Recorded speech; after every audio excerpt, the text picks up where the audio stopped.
और गौतम बुद्ध से बोला कि हे बुद्ध, मेरे मन में इतने गंदे विचार क्यों आते हैं? मैं नहीं चाहता कि मेरे मन में गंदे विचार आए, पर मेरे मन में हमेशा काम वासना के विचार चलते रहते हैं और मैं इनके बारे में सोच सोच कर बहुत परेशान हूँ। मेरी ऊर्जा और समय यह सब सोचने में ही नष्ट हो जाती है और इन सब के विचारों की वजह से मैं कभी भी शांत नहीं रह पाता और मैं हमेशा ही स्त्रियों को देखकर मोहित हो जाता हूँ। इन विचारों को अपने आप को रोक ही नहीं पाता। बुद्ध मुस्कुराए और उन्होंने उस युवक से पूछा, क्या तुम्हें पता है यह काम वासना होती क्या है? फिर लड़के ने उत्तर दिया और कहा, बुद्ध, मैं यह तो नहीं जानता कि काम वासना होती क्या है, पर हाँ, ये जो भी है बहुत बुरी चीज है। फिर बुद्ध ने उस युवक से कहा कि सबसे पहले तो तुम्हें यह समझना है कि प्राकृतिक रूप से जो भी चीज हमारे अंदर है वह बुरी नहीं है। हमारे जीवन में उसकी कुछ ना कुछ जरूरत है। वासना कोई बुरी बात नहीं है। यह तो हमारे मन की एक भावना है जो हमें किसी ना किसी चीज की कमी का एहसास करवाती है और फिर हम उस चीज को पाने के लिए उस चीज की तरफ आकर्षित हो जाते हैं। जैसे अगर तुम्हारे पास धन की कमी है तो तुम में धन पाने की वासना उत्पन्न हो जाएगी। तो वासना कुछ और नहीं, बस एक प्रकार की कमी है जो कि एक प्रकार की जरूरत का एहसास है। और जब यह जरूरत शारीरिक हो तो हम इसे काम वासना का नाम देते हैं। युवक ने गौतम बुद्ध को कहा कि बुद्ध, मुझे काम वासना का मतलब तो समझ में आ गया, पर आप मुझे ये बताइए कि यह आती कहाँ से है और कैसे आती है? गौतम बुद्ध ने कहा कि काम वासना कहीं से आती नहीं है, यह तो हमारे अंदर ही होती है और इसका होना तो जरूरी भी है, तभी तो मानव जाति का विस्तार होगा। युवक ने कहा, जब यह हमारे अंदर ही है और जरूरी भी है तो फिर लोग इसे गलत क्यों बोलते हैं? बुद्ध ने कहा कि यही तो समस्या है। लोगों ने काम वासना को गलत तरीके से सोच लिया है। इसे छिपाने की, दबाने की कोशिश करते हैं। काम वासना गलत नहीं है, बल्कि काम वासना का गलत तरीके से प्रयोग करना गलत बात है। लोग जिससे प्रेम करते हैं बस उसी के लिए जीने लग जाते हैं, उसे पाना ही अपना लक्ष्य बना लेते हैं और उसी के बारे में हमेशा सोचते रहते हैं, पर यह सब गलत है। बुद्ध ने युवक से कहा, क्या तुम्हें पता है जानवरों में भी काम वासना होती है? युवक ने उत्तर दिया, हाँ बुद्ध, जानवरों में भी काम वासना होती है, क्योंकि जानवर भी तो आखिर अपनी पीढ़ी को आगे बढ़ाएंगे। बुद्ध ने कहा, तो फिर हम जानवरों की काम वासना को गलत क्यों नहीं कहते? युवक ने कहा, मुझे नहीं पता महात्मा, आप ही मुझे बताइए। गौतम बुद्ध ने कहा कि जानवर अपनी काम वासना का प्रयोग आनंद प्राप्ति के लिए नहीं करते, वह तो सिर्फ संतान उत्पन्न करने के लिए ही काम वासना का उपयोग करते हैं। जानवरों को प्रकृति ने इतनी समझ नहीं दी कि वह काम वासना को अपने सुख का आधार बना सके, जबकि मनुष्य अपनी समझ के बलबूते पर प्रकृति में पाई जाने वाली प्रत्येक वस्तु को अपने सुख के लिए प्रयोग करता है। हम इंसानों ने ही काम वासना को अपने सुख का साधन बना लिया है, जबकि प्रकृति ने तो हमें अपने वंश को आगे बढ़ाने के लिए दिया था, लेकिन इंसानों ने इसे अपने जीवन का परम लक्ष्य बना रखा है और इस तरह से काम वासना का भी लगाम हो जाना गलत है। युवक ने पूछा, महात्मा जी, ये काम वासना हम पर हावी क्यों होती है? तब गौतम बुद्ध ने कहा कि सुनो, अब जो मैं तुम्हें बताऊंगा उसे तुम ध्यानपूर्वक सुनना। काम वासना का सारा खेल तुम्हें समझ आ जाएगा, तुम्हें तुम्हारे सारे सवालों का जवाब मिल जाएगा, बस तुम्हें ध्यान से सुनकर समझना है। एक बार की बात है, एक आश्रम में गुरु और उनके शिष्य रहा करते थे, जो रोजाना आश्रम के बाहर स्थित गांव में भिक्षा लेने के लिए जाते थे। उस आश्रम का एक शिष्य जिस गांव में भिक्षा लेने जाता था, उस रास्ते में एक नदी पड़ती थी। एक दिन उसने देखा कि एक लड़का पेड़ के पीछे छिपा है। वह उस लड़के के पास गया और उससे जाकर बोला, भाई, तुम इस पेड़ के पीछे छिपकर क्या देख रहे हो? लड़के ने कहा, अरे तुझे नहीं दिख रहा कि मैं क्या देख रहा हूं? तब शिष्य ने नदी की तरफ देखा तो वहां पर कुछ लड़कियां पानी भर रही थीं। वो लड़कियां 14-15 साल की होंगी। तब उसने उस लड़के से कहा, अरे भाई, वहां पर तो लड़कियां पानी भर रही हैं, इसमें छिप कर देखने वाली क्या बात है? तब वो लड़का शिष्य की तरफ देखकर उससे कहता है, अरे पागल, तुम्हें दिखाई नहीं दे रहा कि कैसे यह परियां नदी से पानी निकाल रही है? जरा उनकी अदाओं को तो देखो, उनके कोमल शरीर को देखो, उनकी पतली कमर को देखो, और उनके बाल उनकी कमर पर कैसे लहरा रहे हैं, मानो सुंदरता बिखरी पड़ी हो। शिष्य ने फिर नदी की तरफ देखा और इस बार वह इससे देखता ही चला गया। उसे किसी भी बात का कोई डर नहीं था, लेकिन अब वो छिपने लगा और उन लड़कियों को देखने लगा। और जब वो छिपकर उन लड़कियों को देख रहा था, तभी वह अचानक अंदर से कांप गया और उसने कहा कि यह मैं क्या कर रहा हूं, मैं जो कर रहा हूं वह सही नहीं है, मुझे यहां से चले जाना चाहिए। और फिर वह जल्दी से वहां से चला गया। वो आश्रम पहुंच जाता है। आश्रम जाकर वो अपने कार्यों में लग गया, लेकिन जो अब भी वह देख कर आया था वहीं उसकी आंखों के सामने बार बार आ रहा था। उसके मन में वही दृश्य चल रहा था, उसके मन में वही सब कुछ देखने के लिए लड़ाई हो रही थी। उसका किसी भी काम में मन नहीं लग रहा था। सुबह होते ही वह रोज जल्दी ही भिक्षा के लिए आश्रम से निकल जाता और उस नदी के पास वाले पेड़ के पास जाता, और जहां पर वह लड़का पहले से मौजूद रहता था उस लड़के के साथ मिलकर लड़कियों को छुप छुप कर देखता था। अब वह रोज ऐसा करने लग गया। यह उसके रोज का काम हो गया। अब उस शिष्य का मन किसी भी काम में नहीं लगता था। वो हमेशा ही किसी ना किसी प्रकार के विचार में उलझा रहता। वो आश्रम के कार्यों को भी ठीक ढंग से नहीं कर रहा था। न वो ठीक से सो पाता था और न वो ठीक से खाना खा पाता था। उसका मन बेचैन सा रहता था। उसका मन बार बार उन लड़कियों के सौंदर्य को देखने के लिए तरसता था। जब गुरु शिक्षा देते तब भी उसका मन कहीं और विचारों में खोया रहता था। गुरु ने अपने शिष्य की इन हरकतों को जान लिया था। तब एक दिन गुरु ने शिष्य को अपने पास बुलाया और कहा कि आज से मैं भी तुम्हारे साथ भिक्षा मांगने चलूंगा। तुम और मैं साथ साथ भिक्षा मांगने चलेंगे। तभी शिष्य गुरु को मना करते हुए बोला, नहीं गुरुदेव, आप परेशान क्यों हो रहे हो, मैं अकेला ही ठीक से भिक्षा मांग सकता हूं। गुरु ने शिष्य से कहा कि ठीक है, तुम अकेले ही भिक्षा मांगने जाओ। शिष्य तुरंत वहां से भिक्षा मांगने के लिए निकल गया। उसके जाने के बाद गुरु भी आश्रम से निकल गए और शिष्य का पीछा करने लगे कि वो कहाँ जाता है, किससे मिलता है।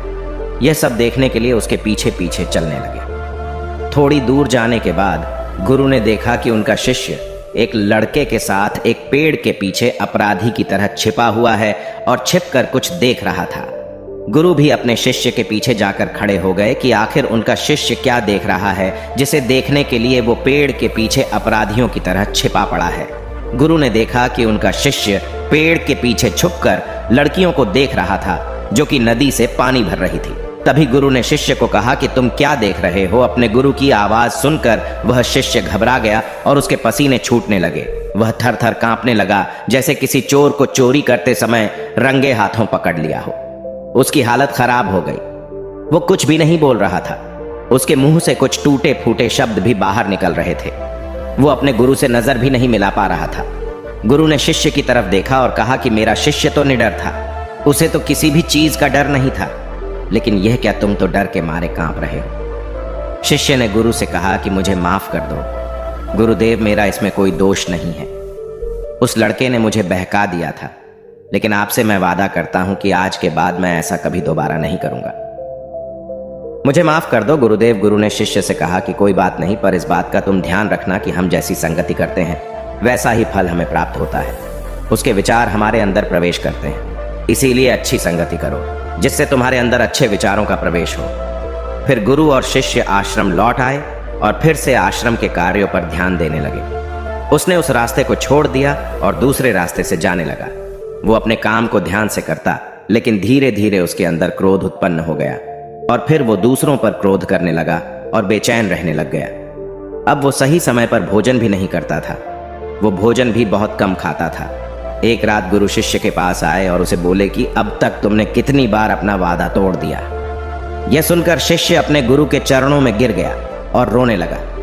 रोते रोते ही उसने गुरु से कहा कि गुरुदेव, मैं कई बार अपना वादा तोड़ चुका हूं, फिर वादा कर लेता हूं, लेकिन हर बार मैं वादा तोड़ देता हूं। मेरा मन मेरे नियंत्रण में है ही नहीं। मैं बहुत कोशिश करता हूं कि मैं अपने मन से सारे बुरे विचारों को निकाल डालूं, लेकिन मैं चाहकर भी ऐसा नहीं कर पा रहा हूं। फिर गुरु ने शिष्य को कहा कि चलो मेरे साथ। गुरु शिष्य को आश्रम के बगीचे में लेकर गए और शिष्य से कहा कि देखो, यहां पर कुछ नालियां बनी हुई है जिससे नदी का पानी इन पौधों तक आ रहा है और यह पानी एक निरंतर भाव से बह रहा है। क्या तुम इस पानी के बहाव को रोक सकते हो? शिष्य ने कहा कि हाँ गुरुदेव, मैं इस बहाव को रोक सकता हूँ। फिर शिष्य ने मिट्टी उठाकर उस नाली में डाल दी। वो पानी थोड़ी देर के लिए रुक गया और फिर थोड़ी देर बाद उस मिट्टी के ऊपर से पानी बह गया। गुरु ने शिष्य से कहा, अरे ये क्या, ये तो पानी रुका ही नहीं। फिर शिष्य ने कुछ कंकड़ पत्थर उठाकर उस नाली में डाल दिए और फिर थोड़ी देर के लिए पानी रुक गया। लेकिन फिर थोड़ी देर बाद ही उन कंकड़ पत्थर के ऊपर से पानी निकल आया। फिर गुरु ने कहा कि यह क्या हुआ, पानी तो फिर से बह गया। तुम तो बोल रहे थे कि तुम इसे रोक दोगे। क्या हम किसी काम को रोकना चाहे तो क्या हम उसे रोक नहीं सकते?